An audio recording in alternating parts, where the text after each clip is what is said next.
Yo, what up guys, I'm Sammy and welcome back to the Soul Drop, and this is my first impressions look on the Anta GH4. So this is Gordon Hayward's 4th synced shoe with Anta, of course, and this shoe retails for 120 bucks, which is actually pretty damn cheap. Anta has been giving us really good performers for a very good price and also really good tech for the price, right? So if you guys do want to cop, I try to leave a link in the description box, but let's get it started off with the tracciones. And as far as the traction pattern goes, we have pretty much a herringbone traction pattern going throughout the entire outsole, and here in the middle of the forefoot we have a little circle, right? But there's more herringbone in there, and we have Gordon Hayward's logo there, and also we have a midfoot chain plate, right? It's this gold color, and it kind of comes here into the medial side of the shoe, and then here in the heel there is a little bit of a cutout, so you can see the nitrogen foam or the N2 foam, which of course they're using for the cushion. But how does the traction feel so far? It feels pretty damn nice. There's not a whole lot of squeak to it as far as just like on my wood floors go.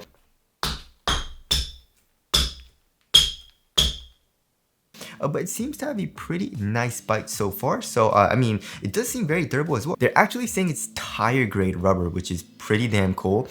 So yeah, the rubber is very hard. There's a lot of grooves, and you have a very deep grooves as well, so it seems like it's going to be good for outdoor use as well. So of course I'm gonna need to play in it first and see how the traction is, but right now for my first impression it seems pretty damn good so far. And now moving on to the heel to toe transition, it also feels pretty smooth, right? So here in the heel we have a nice rounded shape, although it is pretty caged here on the lateral side. I actually thought when I first saw this shoe, like for the leaks, this was all caging, but it's actually not. It's just on the lateral side here in the heel. It's just this plastic piece, right? But we have a nice rounded shape, and there's still a little bit of compression here. And then in the forefoot we have a rounded shape and a good amount of forefoot flex. It's actually a super flexible shoe, which does feel nice, but also it feels like torsion support is going to be good. It doesn't really bend here at all in the midfoot. So overall heel to toe transition feels very smooth so far.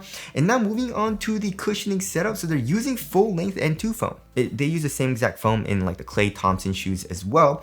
The overall court feel seems very good, and you're low to the ground. It is very caged, however, right? So here on the lateral side, the only place you can see the actual foam is through this little slit right here, and that's it, right? So you can see all of this caging here, and it's quite a hard plastic, right? So here on the lateral side, but N2 foam is pretty soft, so that does make sense. But I feel like, you know, this is a little overboard, especially here on the lateral side. It says it's full length nitro foam, but here in the heel we have this like carrier, right? It's probably just like an EVA, but it's kind of soft. There's a little bit of compression here, but like I said, we have this plastic piece which does pretty heavily cage the heel cushion right here.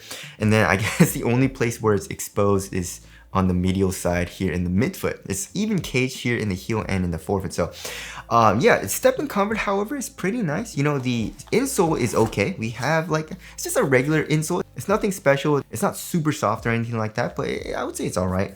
And then underneath that, we have a regular strobo board. We do have some cutouts, right? There's some holes in the strobo board. However, it does seem it seems pretty glued down, right? So it's kind of stiff right now. So step and comfort is okay, but it doesn't feel super duper stiff. And it feels like one of those strobo boards where, like, especially because there are cutouts, I feel like once I play in it and then break it in, and with like sweat and like heat from my foot, it'll break down the glue a little bit and get a little bit softer, hopefully, for the strobo board. But step and comfort, I would say, is okay so far. It just feels like more of a responsive cushioning setup with very good court feel, all right? And probably gonna have adequate impact protection and all that, but just feels like it's gonna be more on the responsive side of things, which of course is not a bad thing.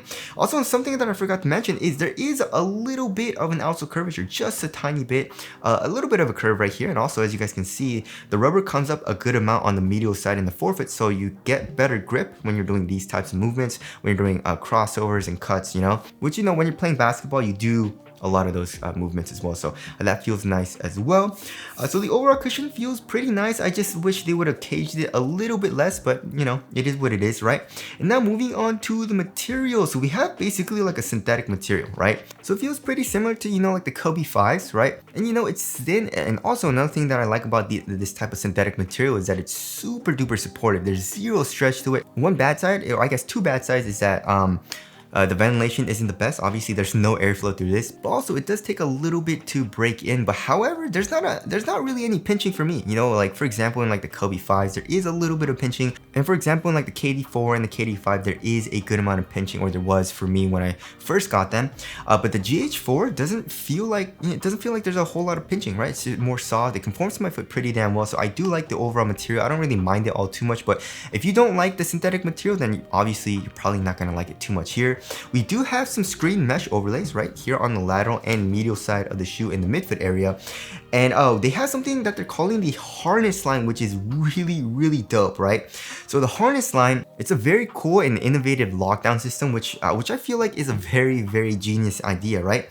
So basically we have these kind of like flywire cables, right? Yes, of course, flywire is, you know, Nike, but I don't know, I feel like me, and I feel like also everybody just is gonna call it flywire, right? But anyways, we have these flywire cables that go underneath this material, right? And it kind of wraps around into the midsole, so you get better, of course, support. And we have it on the lateral and medial side of the shoe, but also we have the strap, and the strap kind of comes from the midsole as well, wraps around, and then goes through the eyelet, and then the laces go through that eyelet, and then it goes all the way across the tongue and goes all the way around into the other side. So once you tighten the laces, right, you can actually feel this kind of like really tightening on your midfoot, and it feels really good for lockdown. And then not only that, this last eyelet right here, and with this metal piece, as you guys can see on the lateral and medial side, you actually can't undo it. So once it's easy to tighten up, but you can't really, it really just locks in, right? The only way to unlock it is if you press this kind of like lever here. Once you press it, you can untie it pretty easily, right? But once you let go, it's locked in right there, right? So you tighten the midfoot and kind of like the forefoot a little bit as well, and that gives you really good lockdown. And then with this last eyelet, once you really lock down all the laces, the lockdown feels really good. And also this tongue, it's like a half-width construction tongue, giving you a better overall one-to-one fit as well. There's a little bit of padding, I would say. Not too much or anything like that, but it does feel very nice. I wish they would put a little bit more padding here, just because the straps and also the laces, once you really tighten it, it goes really tight on top of your foot. So that kind of hurts a little bit. So I wish there was a little bit more padding here, but overall, I really like this harness line system, which it feels really good, right? And then here in the ankle area, they're calling this Smart Sam. So Smart Sam is like kind of like a foam. They used to use it in like the KT7, I believe, and it's this green foam, and it's supposed to be super soft, and you can actually feel it here. It's more of like a memory foam, and it's supposed to like take the shape of your foot, right? So it takes the shape of your foot. It feels very soft. It's basically like an Achilles pillow, kind of more like an ankle bone pad, right? But that does improve lockdown, and also does improve the comfort here in the back of the shoe. So overall materials I like, especially for the price. Nothing really feels too cheap, I guess. You know, the screen mesh is all right. It's like this plastic screen mesh and also the synthetic material, but it's not terrible, I would say. So I don't really have a huge problem with the upper choice. And now moving on to the fit. So the fit is absolutely insane, guys, because it's so damn snug. So I went true to size, and lengthwise it's pretty good. You know, my toes go pretty much right to the edge of the shoe. However, it's really snug here in the toe box, and also quite narrow.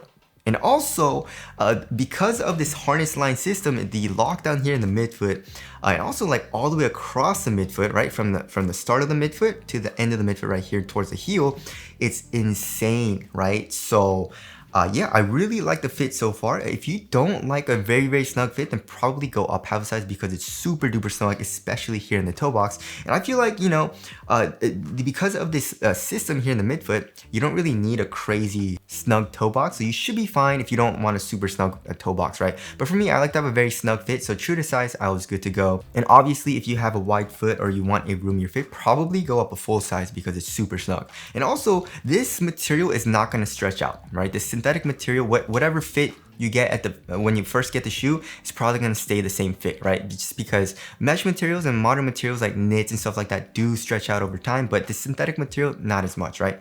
So there's that. And as far as the support and lockdown, so lockdown feels absolutely amazing. As you guys would have guessed, you know, lockdown, it feels really good so far. And also for lateral containment, it feels very good, right? So we have this harness line system, right? And then we have this cage. So this plastic cage cages the cushion, and also does come up a little bit to act as a sidewall here in the forefoot, and also here in the midfoot, it's all this plastic. And then here in the heel, we have the foam coming up, acting as a sidewall with this plastic piece. And it seems to have an internal TPU heel counter. So lateral containment feels like it's gonna be good. And also look at the outrigger. Look at how freaking wide this shoe is. You just have an amazing, like super wide base, right? And you're super low to the ground here in the forefoot. So yeah, support and lockdown feels very, very good so far. And I'm very curious for the weight. The weight of the shoe actually feels maybe, it feels pretty light. Maybe around average actually. Maybe like 11, 12 ounces, I think. Yeah, 11.8 ounces. And then let's check the other shoe. 12.15 ounces. So there is a little bit of a weight difference, which is kind of weird, but it's definitely lighter than average. It feels lighter than average. The overall shoe feels very minimal because of the very like thin materials, right? So I guess the only thing or the main thing that I'm banking on is the traction being top tier. And I feel like if the traction is top tier, then this is going to be an amazing, amazing shoe. And I'm really going to enjoy playing it, right? And also the aesthetics actually look very good. I got them in hand. And I'm like, yo, these look very, very good. I love this colorway. There's some really dope colorways out on Famuji as well. It's like this really cool like green, like light green color. So tell us what you guys think of the aesthetics down in the comment section below. So wrapping things up, my first impressions of the GH4 are looking very, very good. And I'm super duper excited to play it. And 120 bucks is a very, very good price. So hopefully, you know, it's gonna be on a lot of top lists like budget shoes or even top performance lists. But yeah, like I said, traction is going to be the main deciding factor, I feel like, so far, right? But anyways, that about concludes my first impressions look on the Anta GH4. Again, if you guys do want to cop, I'll try to leave a link in the description box. But that's it. Thank you guys for watching, and I'll see you guys in the next one.